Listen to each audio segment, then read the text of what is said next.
Hi friends, எல்லாரும் எப்படி இருக்கீங்க? இன்னைக்கு ஒரு சூப்பரான வீடியோ தான் பார்க்க போகிறோம். ரொம்ப நாளாக என்கிட்ட கேட்டுட்டு இருந்தீங்க. வீடியோ பேசியே வீடியோ போடுங்கக்கா. நீங்கள் வீடியோ எடுத்துகிட்டு அப்புறமா பேசி நீங்கள் வீடியோ போடாதீங்க. இந்த மாதிரி பேசிட்டு வீடியோ போட்டால் தான்க்கா நல்லாயிருக்கும். அதனால் நீங்கள் அதை ட்ரை பண்ணுங்கன்னு சொல்லியிருந்தீங்க. இன்றைக்கி அந்த மாதிரி வீடியோ தான் உங்களுக்கு நான் ஷேர் பண்ண போகிறேன். இன்றைக்கி காலைல பிரேக்ஃபாஸ்ட் என்ன அப்படின்னு பார்த்தீங்கன்னா, தோசையும் மிளகா சட்னியும் சாப்பிட்டு ஸ்கூலுக்கு போயிட்டாங்க. இப்போ தயிர் சாதமும் வெள்ளை சுண்டல் இந்த மாதிரி கிரேவி மாதிரி வச்சுருக்கேன். நைட் ஊற வச்சுருந்தேன் குழம்பு வைக்கிறதுக்காக. அப்புறம் பிள்ளைங்க சொல்லிட்டாங்க, எங்களுக்கு சுண்டல் வேணாங்கம்மா, குழம்பு நீங்கள் தயிர் சோறும் உங்களுக்கு இந்த மாதிரி சுண்டல் கிரேவி மாதிரி பண்ணித்தாங்க, நல்லாயிருக்கும் அப்படின்னு சொல்லி போயிட்டாங்க. தயிர் சோறு தான் நான் தாளிக்க போகிறேன். சோறு ஆக்கி ஹாட் பாக்ஸில் போட்டு வச்சுட்டேன். சுண்டல் கிரேவியும் ரெடி ஆகிடுச்சு. ஹரிசாவுக்கு எண்ணெய் சோறும் சுண்டல் கிரேவி கொடுத்தா சாப்பிடுங்க. வரைக்கும் எடுத்த வீடியோவுக்கு இதுக்கு என்ன டிஃப்ரெண்ட் இருக்குதுன்னு எனக்கு நீங்கள் ஷேர் பண்ணுங்கள். இல்லை பிடிச்சிருந்தாலும் நீங்கள் எனக்கு சொல்லுங்கள். இப்போ தயிர் சோறு தாளிச்சு விட்டோம்னா எண்ணெய் ஊற்றி எண்ணெய் காயவும் கடுகு போட்டாச்சு. கடுகு வச்சோடனே மிளகா வத்தல் போட்டுக்குவோம். மிளகா வத்த கருகாமல் கருவேப்பிலை எடுத்துக்கிறேன். கருவேப்பிலை கழுவிக்கலாம்.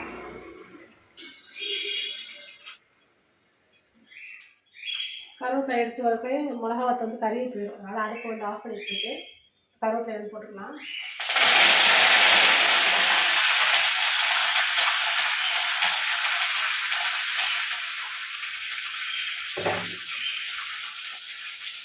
இப்போ அந்த எண்ணெய் சூட்லேயே பெருங்காயத்தூள் போட்டுக்கலாம். பெருங்காயத்தூள் போட்டோம்னா தயிர் சோறு ரொம்ப வாசனை நல்லாயிருக்கும். ரொம்ப போட வேணாம், கம்மியாக போட்டுக்கலாம்.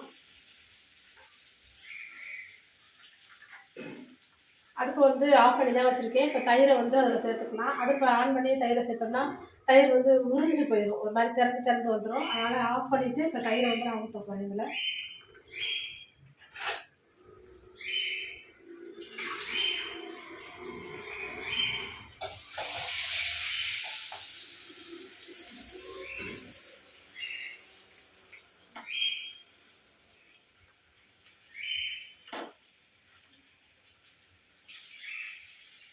இப்போ தயிர் தாளிக்கும் போது அதில் கொஞ்சம் உப்பு சேர்த்துக்கோங்க. நைஸ் உப்பு, தூள் உப்பு. ஏன்னா சோறுலேயும் உப்பு போட்டு தான் நம்ம ஆக்கியிருக்கிறோம். அதனால் தயிரில் தாளிக்கும் போது கொஞ்சம் உப்பு போட்டால் அந்த தயிரோட புளிப்புக்கு அந்த சோறில் போட்டு கிளறும் போது கரெக்டாக இருக்கும். அதனால் கொஞ்சோண்டு உப்பு சேர்த்துக்கலாம்.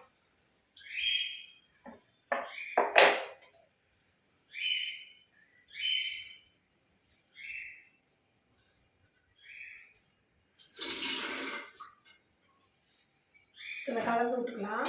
அவ்வளோதாங்க, சூப்பராக ரெடி ஆகிடுச்சு. இப்போ நம்ம சோறில் போட்டு கிளறும் போது சோறுக்கு கொஞ்சம் நல்லா கொலன்னு இருக்கணும் சாப்பிடும் போது. அப்போ இந்த தயிர் கெட்டியாக இருந்தால் அது பத்தாது. அப்போ நம்ம சோறை கிளறும் போது ஒரு தண்ணியோ இல்லை பாலோ ஊற்றி நம்ம கலந்துட்டோம் அப்படின்னா சோறு எடுத்து சாப்பிடும் போது நல்லா இருக்கும். எடுத்து சாப்பிடும் போது அதனால் இப்போ ஊற்றி தாளிச்சுவேன். கிளறின பிறகு எப்படி இருக்குதுன்னு பார்ப்போம். பத்தலைன்னா பால் ஊற்றி அதை கிளம்பி வச்சுக்கணும். இப்போ நம்ம தயிர் சோறு நல்லா கிளறதுக்கு முன்னாடி சோறை நல்லா குழச்சி நல்லா கிண்டிக்கோங்க. அப்போ தயிரை ஊற்றுறோட சோறு விரைச்சிக்கணும். அதனால் முதலே கிண்டிக்குவோம்.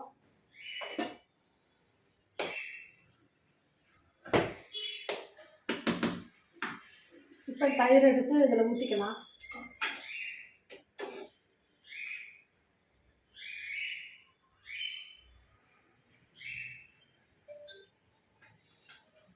பால் கலந்து நம்ம பண்ணும்போது பிள்ளைங்க எடுத்து சாப்பிடும்போது அப்போ தயிர் சோறு கிண்டுன மாதிரியே இருக்கும், கொலன்னு. இதில் பால் சேர்த்துக்குவோம். இந்த அளவுக்கு இருக்குது. ஆனால் சாப்பாடு லஞ்சு கொடுக்கும்போது அது திறக்கும் போது கட்டி ஆயிடும். அதனால் கொஞ்சம் பால் கலந்துட்டோம் அப்படின்னா நல்லா அப்போ செஞ்ச மாதிரியே நல்லா கொலன்னு இருக்கும். அதனால் பால் சேர்த்துக்கணும்.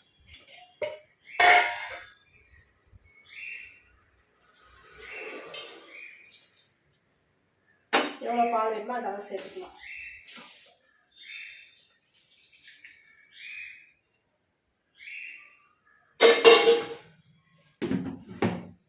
இப்போ தயிர் சோறும் தாளிச்சாச்சு, சுண்டலும் ரெடி ஆயிடுச்சு. இப்போ லஞ்ச் பாக்ஸில் எடுத்து வச்சிடலாம். அதை மதியானம் ஸ்நாக்ஸுக்கு வந்து தண்ணி பழம் வந்து வாங்கி வச்சுருக்குறோம். தண்ணி பழம் வெட்டி அவங்க ஸ்நாக்ஸ் பாக்ஸில் வச்சு விட்டா லஞ்ச் பேக் வந்து வேலை வந்து எனக்கு முடிஞ்சிடும். அடுத்து வெளியில் போயிட்டு புறா காக்காலாம் வந்து சாப்பிட்றதுக்காக தண்ணி இறையும் வச்சுட்டு வருவோம். ஆனால் பெரும்பாலும் வரமாட்டேங்குது. இருந்தால் நானும் வச்சு வச்சு ட்ரை பண்ணுறேன். இப்போ வச்சுருக்கிறத சாப்பிட்ருக்கா என்னன்னு தெரியல. இருந்தாலும் நம்ம வைப்போம். வெயில் காலம் வந்துருச்சு. அதனால் வந்து அவங்களுக்கு கொஞ்சம் தண்ணி இறையிலாமல் வச்சோம்னா சாப்பிட்டாலும் பரவாயில்ல, சாப்பிட்லனாலும் பரவாயில்ல. அது அப்படியே தான் இருக்கும், வேஸ்ட் ஆகாது. அதனால் வந்து அங்கேயும் போய் பார்த்துட்டு வந்துடுவோம்.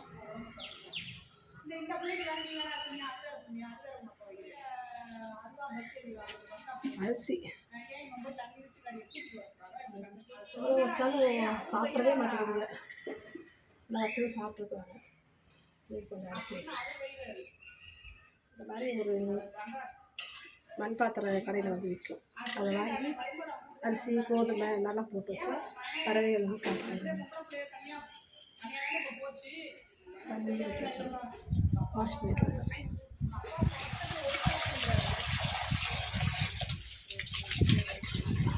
வெயிலுக்கு நல்லா பாசம் முடிச்சு போயிடும். பறவைகள் வந்து குடிக்குதோ குடிக்கலையோ வந்து வச்சுட்டோம்னா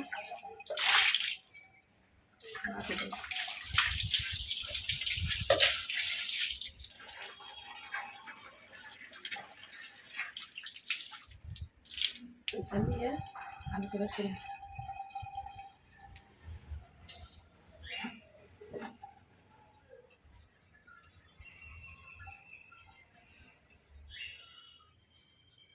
புறாவுக்கு காக்காய்க்கெலாம் வந்து இற வச்சுட்டோம், தண்ணி ஊற்றியாச்சு.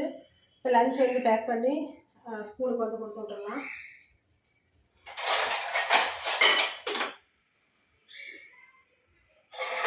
பால் மட்டும் சேர்த்தாலும் பரவாயில்ல, பாலோடு சேர்ந்து தண்ணியை ஊற்றி நம்ம எவ்வளோவுக்கு இந்த மாதிரி குழம்புன்னு தர்றோமோ அந்த அளவுக்கு பிள்ளைங்களுக்கு வந்து எடுத்து சாப்பிட ஈஸியாக இருக்கும். இல்லைன்னா கல் மாதிரி ஆயிரும்.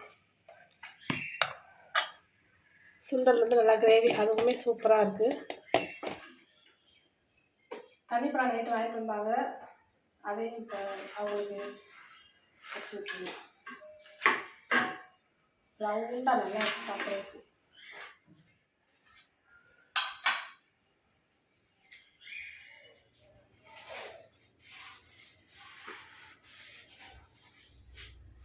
லஞ்ச் வந்து பேக் பண்ணியாச்சு. அடுத்து சாப்பாடு வேலையும் முடிஞ்சிச்சு. இப்போ குக்கரும் ஒரு கிண்ணம் மட்டும்தான் இருக்குது, அதை மட்டும் விளக்கி போட்டால் முடிஞ்சிடும். மிஷினில் வந்து துணியும் ஓடிட்டுருக்குது, அதையும் கையோட காய போட்டு அதுக்கப்புறம் வீட்டில் இருக்க வேலை எல்லாம் கூட பார்த்துக்கலாம். ஒரு சமயம் இப்போ நான் பாத்திரம் வந்து நிறையா பூஞ்சிட்டு பார்த்தீங்களா, அப்போ வந்து நமக்கு விளக்குறதுக்கு ரொம்ப பயமாகவே இருக்கும். அது வேறு வந்து நம்ம என்ன செய்யணும் அப்படின்னா, இந்த மாதிரி இந்த கூடை வந்து எப்போயுமே இங்கே இருக்காது. இப்போ நான் பெரிய பாத்திரம் விளக்கி போடுறதுக்காக இந்த கூடையை வந்து நான் வச்சுருந்தேன். இப்போ இதை எடுத்து நான் கீழே வச்சுருவேன். பெரிய பாத்திரத்துக்கு ஒரு கூடை, சின்ன பாத்திரத்துக்கு ஒரு கூடை வந்து வச்சுருக்கேன். முதல்ல பெரிய பாத்திரத்தை விளக்கி போட்டு அதுக்கப்புறம் சின்ன பாத்திரத்தை நம்ம விளக்கிட்டோம் அப்படின்னா ஈஸியாக அவங்களுக்கு வேலை முடியும். இல்லைன்னா சிங்கு தொட்டியில் வந்து பாத்திரம் இருக்கிற மாதிரியே இருக்கும். ஏன்னா பெரிய பாத்திரம் போது சிங்கு தொட்டியவே ஃபுல்லாக மூடிடலாம். அதனால் வந்து பெரிய பாத்திரத்தை வந்து முதல்ல விளக்கிடுவேன். டக்குனு ஒரு 1/2 மணி நேரத்துலேயே நமக்கு வந்து வேலை வந்து முடிஞ்சிடும். ரொம்ப மழை மாதிரி நமக்கு தெரியாது, ஈஸியாக வந்து முடிஞ்சிடும் வேலை. அதாவது ஒரு சின்ன டப்பா வந்து வாங்கி வச்சுட்டோம், புள்ளி எலும்புலாம் போடுறதுக்கு. நீங்கள் சாப்பிட்றது பக்கத்தில் வச்சுட்டு போட்டுக்கோங்க. நான் வந்து சின்ன தொட்டி பக்கத்தில் இந்த தொட்டிக்குள்ளே விழுகிற அந்த வேஸ்ட்லாம் எடுத்து அதை போட்டு குப்பையில் கொடுக்கணும். அப்படியும் போட்டுக்கலாம், இல்லைனா வேஸ்ட்டாக இருக்க டப்பாவை தூக்கி நம்ம வச்சு அப்படியே போட்டுக்கலாம். இந்த பாக்ஸ் வந்து டிஃபன் பாக்ஸு வித்தியாசமாக இருக்குது. அவங்களுக்கு விளக்குறதுக்கு வச்சுருக்கிறது பெரும்பாலும் எல்லா வீட்லேயுமே வச்சுருப்போம். வேஸ்ட்டான பாத்திரத்தை எடுத்து போட்டு நம்ம விளக்குறதுக்குலாம் யூஸ் பண்ணுவோம். நானும் யூஸ் பண்ணுறேன். 16 வருஷம் ஆச்சு கல்யாணம் பண்ணதுலேருந்தே நான் இதை தான் யூஸ் பண்ணுறேன். எத்தனையோ வீடு மாறி வந்தாச்சு, ஆனால் இதை தான் யூஸ் பண்ணுறேன். இப்போது போக மாற்றினாலும் மாற்றவே இல்லை, இதான் இருக்கும். உங்கள் வீட்டிலலாம் என்ன யூஸ் பண்ணுறீங்க என்கிட்ட ஷேர் பண்ணலாம். மிஷின் வந்து துவைச்சி முடிச்சாச்சு. அதை போய் ஒன்று ஒன்றா எடுத்து காய வச்சிடலாம்.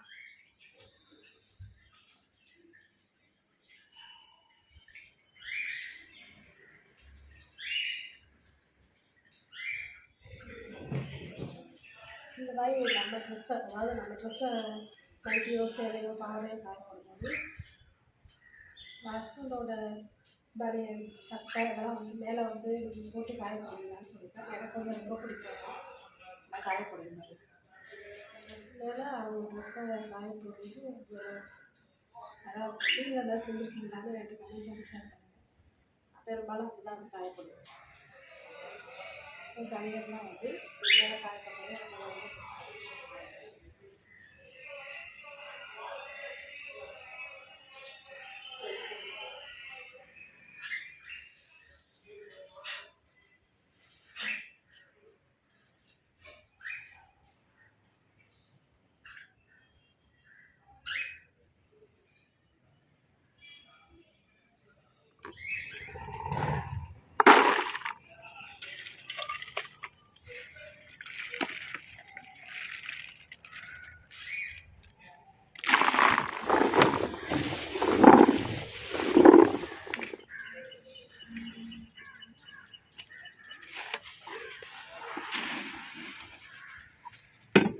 தரேங்க்கா. போதும். இந்த 100 ரூபா எடுத்துட்டு வரேன். சரி.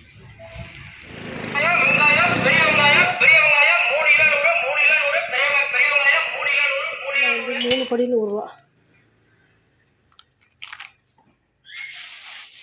வெங்காயம் நல்லா இருந்துச்சு, பெருசு பெருசாக. வெள்ளைப்பூடு குழம்பு வச்சா ரொம்ப சூப்பராக இருக்கும். அதுக்காக இது 2 கிலோ 100, இது 3 படி 100.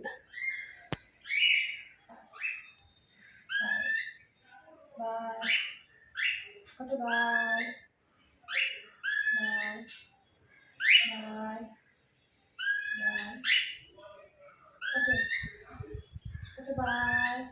பாய் பாய் பாய் போயிட்டாங்க.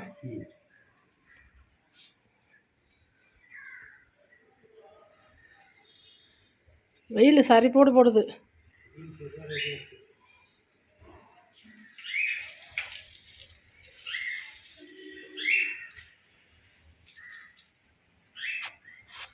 பட்டுவோட சவுண்டு தான் அடிக்கடி வந்து உங்களுக்கு கேட்டிருக்கோம். இந்த வீடியோ கண்டிப்பாக உங்கள் எல்லாருக்கும் பிடிச்சிருக்கும். இது வரைக்கும் என்னோடய சேனலை சப்ஸ்கிரைப் பண்ணாதவங்க ப்ளீஸ் சப்ஸ்கிரைப் பண்ணிக்கோங்க. இந்த வீடியோ பிடிச்சிருந்தா லைக் பண்ணுங்கள், ஷேர் பண்ணுங்கள், கமெண்ட் பண்ணுங்கள். ராம்ஜோ சமையலறை சேனலை சப்ஸ்கிரைப் பண்ணுங்கள், பெல் பட்டனை கிளிக் பண்ணுங்கள். நன்றி.